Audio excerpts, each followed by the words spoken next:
آج میں آپ کے لیے بہت ہی فنی ویڈیو لے کے آئی ہوں. آپ سنیں، دیکھیں اور انجوائے کریں. میں نے فاسٹ فوڈ سے توبہ کر لی تھی، لیکن ایک دن گھر والوں نے پیزا کھانے کی فرمائش کی تو میں انہیں ریسٹورنٹ لے گیا. گھر والے پیزا کھانے لگے اور میں سائڈ پہ بیٹھ گیا. اگلے دن فیس بک اوپن کی تو کسی نے میری تصویر اپلوڈ کی ہوئی تھی اور ساتھ لکھا تھا، یہ ہیں وہ بے حس امیر لوگ جو خود تو مزے سے پیزا کھا رہے ہیں اور ڈرائیور حسرت سے دیکھ رہا ہے. شوہر تم سے شادی کر کے ایک بات کا فائدہ تو ہو گیا، بیوی خوش ہوتے ہوئے کون سی بات کا فائدہ؟ شوہر مجھے میرے گناہوں کی سزا دنیا ہی میں مل رہی ہے. کسی کے پاس کوئی ایسا میسج ہے جس کو 11 لوگوں کو فارورڈ کرنے سے کچن کے برتن خود بخود صاف ہو جائیں؟ بعض اوقات مجھے یہ سمجھ نہیں آتی کہ دنیا کی ہر چیز ہی مہنگی ہے یا پھر میں ہی غریب ہوں. رات کو جب موبائل استعمال کرتے ہوئے موبائل منہ پر گر جائے تب جا کر یہ جنریشن مانتی ہے کہ واقعی اب نیند آنے لگی ہے، سو جانا چاہیے.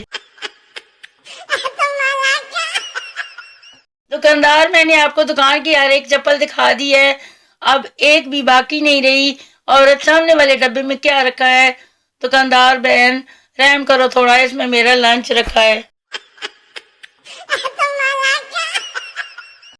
سردی سست کر دیتی ہے، گرمی بحال، بہار کا رنگین موسم کام کرنے نہیں دیتا اور خزاں کی اداسی میں کام کرنے کو جی نہیں چاہتا.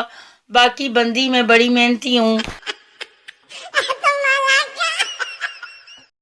شادی کے 15 سال بعد عورتیں بچوں کو اپنی شادی کی البم دکھا رہی ہوتی ہیں، دیکھو بیٹا کتنی پیاری تھی میں، تم لوگوں کے ابا نے کیا حال کر دیا. بہو غصے میں کچھ بول دے تو کہا جاتا ہے اندر کا زہر نکل رہا ہے، بدتمیز ہے. اور اگر بیٹی غصے میں برا بولے تو کہا جاتا ہے صاف گو ہے، بات دل میں نہیں رکھتی، جو دل میں ہے وہی زبان پہ ہے.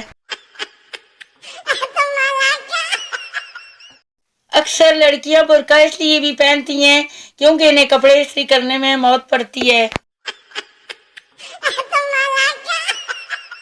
ایک لڑکی نے چھوٹے بچے کے گال پہ کس کیا، لڑکی او سوری تمہارے گال پہ لپسٹک لگ گئی. بچہ، کچھ اچھا کرنے سے اگر داغ لگتے ہیں تو داغ اچھے ہیں. سلام کرنے کے بہانے جا کر مہمانوں کی گنتی کرنا بھی پاکستانی لڑکیوں کا ٹیلنٹ ہے. بیٹا، اگر آپ کو راستے پر 100 اور 50 کا نوٹ پڑا ہوا ملے تو آپ کون سا اٹھائیں گے؟ پپو 100 کا. بیٹا، تبھی تو آپ پر لطیفے بنتے ہیں، دونوں نوٹ چکدے ہوئے موت پہندی ہے.